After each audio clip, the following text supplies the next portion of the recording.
It's time for yet another planning a group activity to celebrate a fictional character's birthday video. If you're new here, I recommend checking out the other 3 videos I've already made doing this exact thing for a bit more context. And if you're wondering, no, I get the concept, it's just why these characters in particular, then, check out this video instead. And if you're now thinking, well, if I'm gonna catch up on your weird life lore, I'm gonna need a snack or 2 to go with it. Then look no further than the sponsor of today's video, Sakura Co. Yeah, that's right, one of these fangirl videos got sponsored.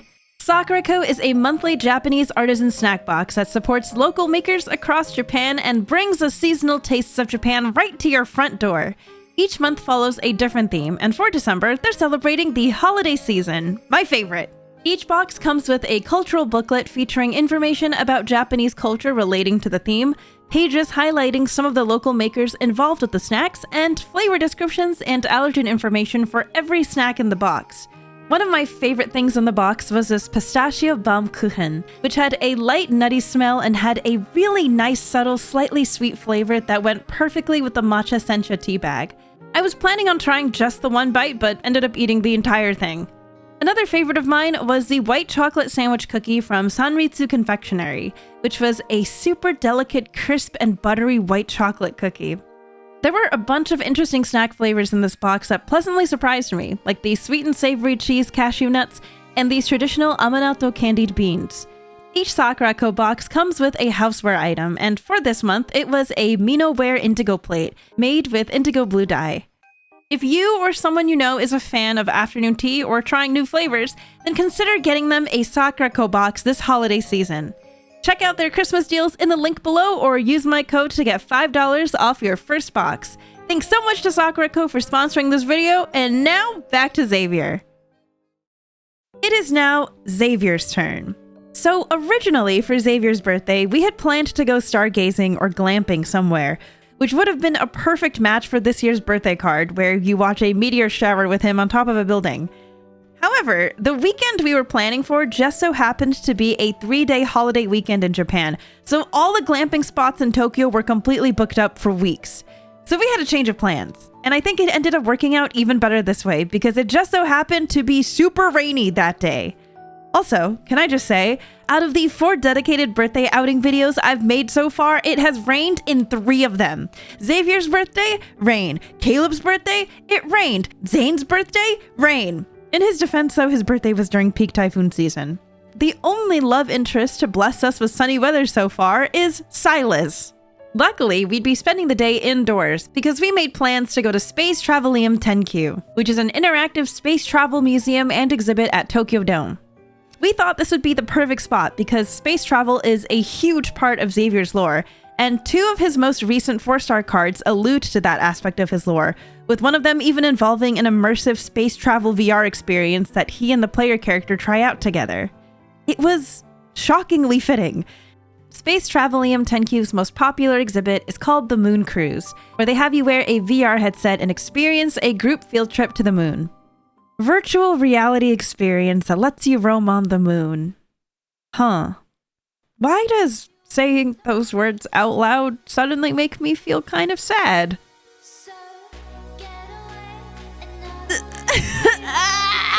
Anyways, we decided to skip it because the wait was 150 minutes. That's 2.5 hours. It looks cool, but hell no, we were not going to wait that long. So we decided to explore the rest of the exhibit. In the space terminal area, there was a corner where you could put together your own little travel booklets, which included fun facts about all the different planets. One of the pages for the Things You Want to Take to Space booklet included Goods of Your Oshi, which we found very amusing since it coincidentally perfectly matched our reason for being there in the first place. There was also a section where you could feel how heavy the same suitcase on Earth would feel compared to the moon and various different planets. You could even smell what the moon's surface supposedly smells like. The exhibit area was pretty small and probably better suited for kids, but it was cute and pretty easy to follow, especially since a lot of the text was displayed in both Japanese and English. Past the actual exhibit, there was a space-themed lounge area where you could relax to music and pictures of space. There was also a fun little lunar cycle fortune-telling experience where you could input your birthday and see your fortune results. And just for fun, the girls decided to use Xavier's birthday to see what results he might get. and this is what they got. Xavier's lucky item.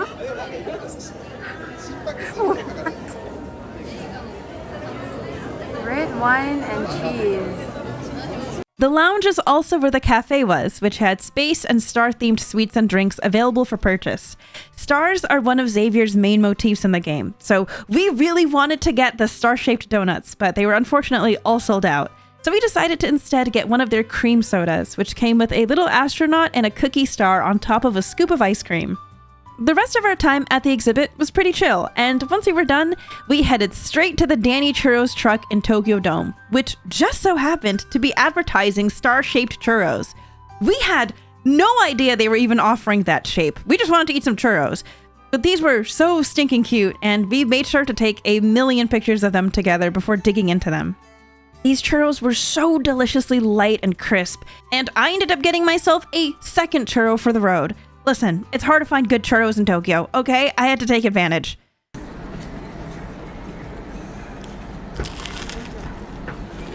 Oh no. One of Xavier's fun facts in the game is no meat, no happiness. He has to eat it. So for dinner, we made reservations for a yakiniku restaurant where we could grill all the delicious meat we wanted. Now, I don't know if it was because of the cold, rainy weather or the toasty heat of the yakiniku grill or the fact that I was mildly sleep deprived. To be honest, it was likely a combination of all three, but I ended up completely passing out in the middle of dinner, like full-on arms crossed, heads down, impervious to any nudge, poke, or loud conversation. Meanwhile, the rest of the table fell into complete chaos because the fire from the grill got too intense and was burning the absolute shit out of our delicious meat. So let me set the scene for you. Me, totally zonked out, unresponsive to literally anything. Kaori, shrieking in terror over the uncontrollable grill fire because I've cut off her only escape route a la Snorlax style. Sam, laughing at Kaori. Daru, calmly trying her best to save the burning meat to the best of her ability. This looked like one of those Draw the Squad base templates that were super popular on Tumblr back in the 2010s.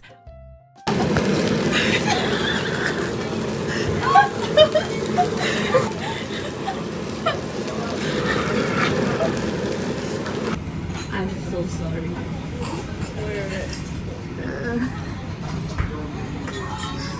Do you want to wake her up? Xavier made her meat. Look what happened.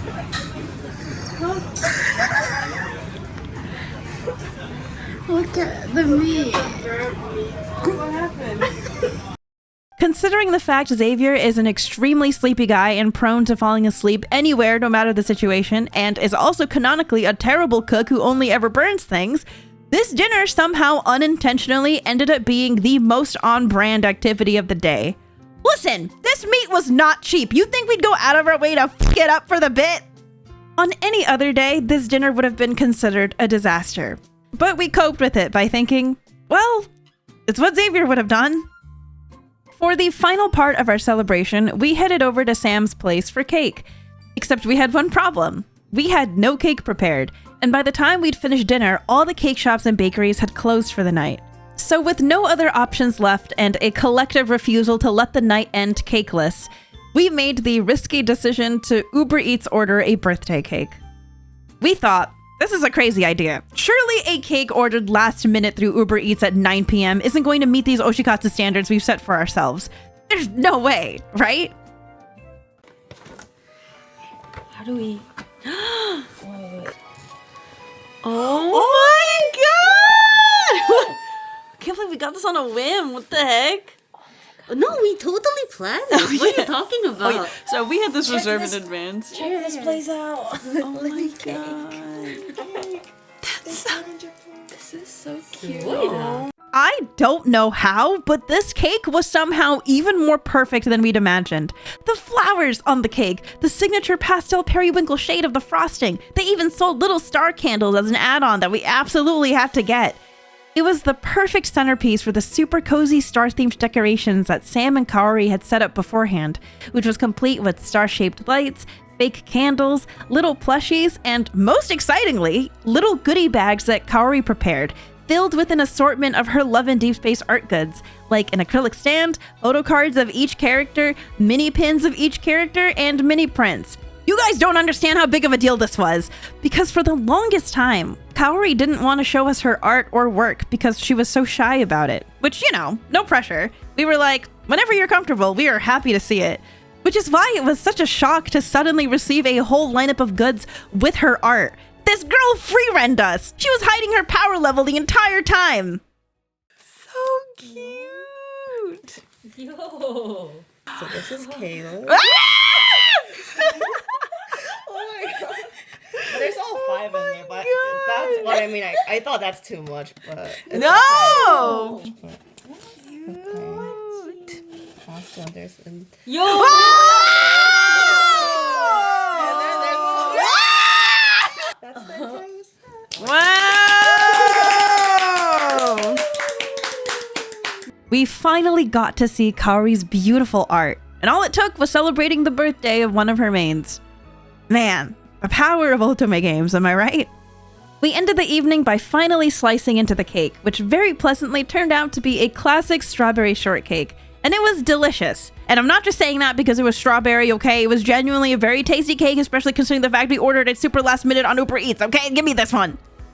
We unfortunately didn't get to watch Kaori play through the birthday card because she didn't bring her iPad and she had already pulled for it earlier that day anyway. And that concludes another successful character birthday party. That means the last one will be Raphael's.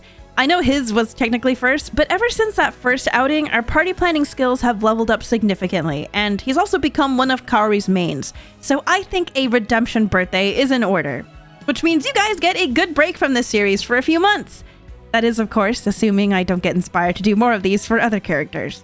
The possibilities are endless with this sort of thing. And if there's anything I want you to take away from these videos, it's that it might feel weird to center an activity around a character that doesn't exist. But if that's what gets you to see new places or try new experiences or even just getting the courage to share your art with your friends, then I think it's a great use of your time.